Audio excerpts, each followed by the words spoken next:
40,000 से भी ज़्यादा हीट स्ट्रोक के केसेस।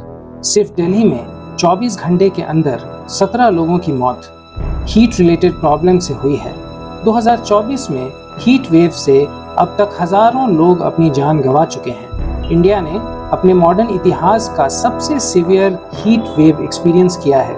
बहुत से शहरों का टेम्परेचर 50 डिग्री सेंटीग्रेड से भी ऊपर निकल गया है दोस्तों। दिल्ली में एक्सेसिव गर्मी की वजह से एयर इंडिया के बहुत से पैसेंजर्स एयरपोर्ट पे ही बेहोश हो गए। आज इस वीडियो में 3 टॉपिक पे बात करूंगा दोस्तों। पहला, एशिया और स्पेसिफिकली इंडिया में इस साल गर्मी आखिर इतनी क्यों पड़ रही है। दूसरा, गर्मी से होने वाली बीमारियां और उनसे बचने के तरीके। और तीसरा, इस जानलेवा हीट वेव से आप अपनी और अपने परिवार की जान कैसे बचा सकते हैं। दोस्तों, इस चैनल के थ्रू हम अपने व्यूअर्स को इंस्पायर, एजुकेट और इंटरटेन करते हैं।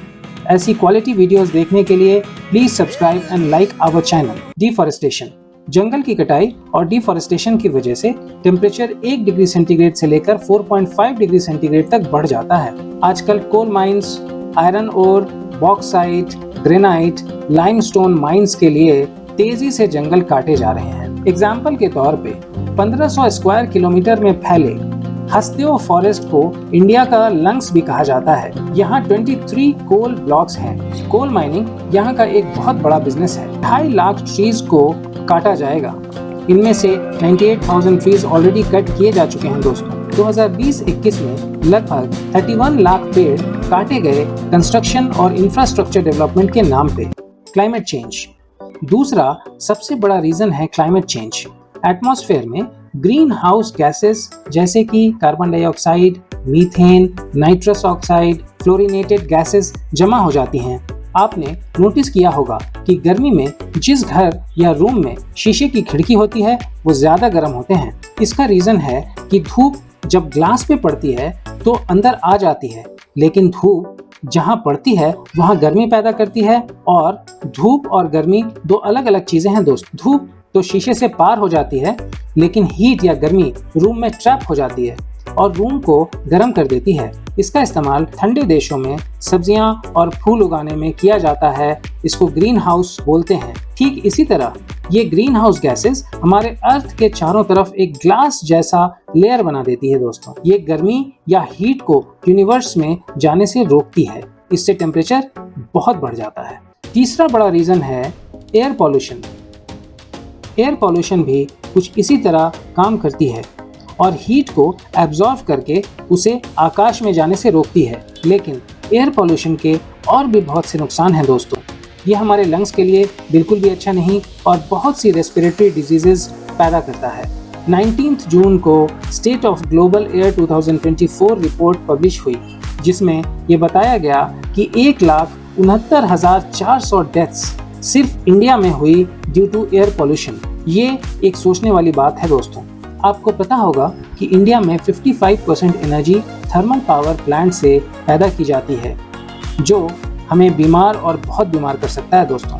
Water reserves, fourth big reason है लैक ऑफ वाटर रिजर्व्स। आजकल कंस्ट्रक्शन और डेवलपमेंट के नाम पे लेक्स, तालाब, पोखरों को भर दिया जाता है और उस पे बिल्डिंग्स बना दी जाती हैं। ये इकोसिस्टम को बिल्कुल डिस्टर्ब कर देता है और ऐसा देखा गया है कि टेम्परेचर के बढ़ने का लेक्स, तालाब और पोखर के घटने का डायरेक्ट कोरिलेशन है दोस्तों। मॉनसून, फिफ्थ रीजन है मॉनसून का टाइम पे नहीं आना। हालांकि इस साल प्री मॉनसून शुरू हो चुकी है और हमें गर्मी से थोड़ी राहत मिलना शुरू हो गई है। मॉनसून आने से टेम्परेचर में गिरावट होती है, लेकिन पिछले कुछ सालों में मॉनसून टाइम पे नहीं आता और जब आता है तो बहुत इरेगुलर बारिश होती है या तो बादल फट जाते हैं जिससे बाढ़ जैसे हालात पैदा हो जाते हैं। एक साथ बहुत सी बारिश होने से टेम्परेचर फ्लक्चुएशंस ज़्यादा होता है और हमारे बीमार पड़ने की संभावना बढ़ जाती है दोस्तों। El Nino effect, sixth reason है एल नीनो इफेक्ट। प्रशांत महासागर में हवाएं प्रेशर डिफरेंस की वजह से पूर्व से पश्चिम की ओर चलती हैं। एल नीनो इफेक्ट तब होता है जब इन हवाओं की स्पीड स्लो हो जाती है या फिर ये उल्टे डायरेक्शन में बहने लगती है, यानी पूरब से पश्चिम, जिसकी वजह से वेस्ट का गर्म पानी ईस्ट या सेंट्रल प्रशांत महासागर की तरफ बढ़ता है। ये गर्म पानी एटमॉस्फेरिक कंडीशंस को बदल देता है इसकी वजह से पूर्वी प्रशांत एरिया में बारिश ज़्यादा होती है और पश्चिमी एरियाज में सूखा पड़ने की संभावना ज़्यादा हो जाती है। इस साल एल नीनो इफेक्ट की वजह से इंडिया में ज़्यादा बारिश होने की संभावना है। गर्मी और हीट वेव से बहुत सी बीमारियां हो सकती हैं, जैसे कि हीट क्रैम्प्स। आपने नोटिस किया होगा कि गर्मियों के दिनों में अक्सर हमें मसल्स में पेन और खिंचाव होने लग जाता है और हमें कमजोरी लगने लगती है। इसका इलाज ये है कि आप इलेक्ट्रोलाइट पिएं। आप मेडिकल शॉप से इलेक्ट्रल ले सकते हैं, उसे ठंडे पानी में मिलाकर आप पी सकते हैं। अगर इलेक्ट्रल ना मिले तो आप पानी में थोड़ी चीनी और थोड़ा नमक मिला के पी लें, इससे बहुत आराम होगा। दूसरा, हीट एग्जॉशन। अगर आप हीट एग्जॉशन का शिकार हुए हैं तो आपको एक्सट्रीम वीकनेस लगेगी, चक्कर आने लगेंगे और एक्सेसिव पसीना होगा। इस सिचुएशन में भी आप इलेक्ट्रल या चीनी नमक का घोल पी सकते हैं। साथ में नारियल पानी भी बहुत असरदार साबित होता है। जब आप थोड़ा ठीक फील करें तो आप डॉक्टर से कंसल्ट जरूर करें। तीसरा, हीट स्ट्रोक। इसमें बहुत तेज गर्मी लगती है, हार्ट बीट तेज हो जाता है, सिर दर्द बहुत तेज होता है, उलझन सी महसूस होती है और चक्कर भी आते हैं, बाद में बेहोशी आती है। ये एक बहुत सीरियस कंडीशन है दोस्तों।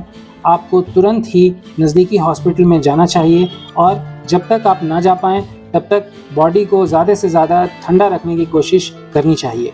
चौथा, हीट रैश। इसमें रेड कलर के दाने, जिनको हम घमौरी कहते हैं, वो पूरे बदन पे हो जाता है। ये एक्सेसिव हीट और ह्यूमिडिटी की वजह से होता है। इनसे बचने के लिए आप अफेक्टेड एरिया को ड्राई और क्लीन रखें और पाउडर का यूज़ करें। पांचवा, एग्जैसर्बेशन ऑफ क्रॉनिक कंडीशन। ये एक कंडीशन होती है जिसमें हमारी बॉडी खुद को ठंडा रखने के लिए बहुत जोर लगाती है और अगर हमारा हार्ट वीक है या हमें पहले से हार्ट या रेस्पिरेटरी प्रॉब्लम्स हैं तो हमारे हार्ट पे बहुत जोर पड़ता है, जिसकी वजह से सडन हार्ट अटैक भी आ सकता है और रेस्पिरेटरी फेलियर भी हो सकता है। इससे बचने के लिए हमें ढेर सारा पानी पीना चाहिए और तुरंत हॉस्पिटलाइज होके फुल बॉडी चेकअप करानी चाहिए। Sixth, kidney problems. ज़्यादा गर्मी से हमें किडनी प्रॉब्लम्स भी हो सकती है। इसके सिम्टम्स हैं पेशाब ज़्यादा नहीं होना, पेशाब में तकलीफ, कमज़ोरी और चक्कर। ट्रीटमेंट में फ्लूइड इनटेक को बढ़ाना और मेडिकल एडवाइस बहुत ज़रूरी है। सेवेंथ प्रॉब्लम है हीट एडिमा। बहुत से लोगों को ये पता नहीं, लेकिन गर्मी से पैरों और एंकल्स में स्वेलिंग हो जाती है और फिर ये फूल जाते हैं। अगर आप गर्मी में बाहर से आए और आपको पैर फूला हुआ सा महसूस हो तो इसका इलाज है कि आप पैरों को ऊपर उठा लें और खूब सारा पानी पिएं। लेकिन अगर सूजन कम ना हो तो डॉक्टर को ज़रूर कंसल्ट करें। अगर आप अपने और अपने परिवार को हीट और हीट वेव से बचाना चाहते हैं तो इन बातों का ख्याल ज़रूर रखें। पहला, अगर दिन के वक्त आप बाहर जाते हैं तो आप खूब सारा पानी पी के ही घर से निकलें, अगर आपको प्यास नहीं लगी है तो भी। दूसरा, आप कोई भी कैफीन वाला ड्रिंक जैसे कि कॉफ़ी, एनर्जी ड्रिंक्स, शराब वगैरह पी के घर से कभी ना निकलें। कोई भी ड्रिंक जिसमें कि इलेक्ट्रोलाइट हो आप ज़रूर पिएं, जैसे कि कोकोनट वाटर, इलेक्ट्रल या नींबू पानी और नमक चीनी का घोल। तीसरा, क्लोथिंग। बहुत से लोग गर्मी में हाफ शर्ट पहन के बाहर निकल जाते हैं, लेकिन याद रखें कि पसीना होना कोई बुरी बात नहीं दोस्तों। आप फुल स्लीव की टी शर्ट पहने जो कंफर्टेबल हो और आपको गर्मी और गर्म हवा दोनों से बचाए।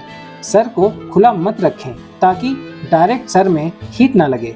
आप टोपी या कैप का इस्तेमाल कर सकते हैं। Fourth, sun protection. सन से आइज को प्रोटेक्ट करने के लिए आप सन ग्लासेस पहन सकते हैं। यूवी रेज से बचने के लिए आप SPF क्रीम का इस्तेमाल कर सकते हैं। और फिफ्थ, सबसे अच्छा ये होगा कि आप दिन के वक्त या दोपहर को बाहर ना निकलें और अर्ली मॉर्निंग या शाम को निकलें। आप अपनी एक्टिविटीज़ उसी तरह से प्लान करें।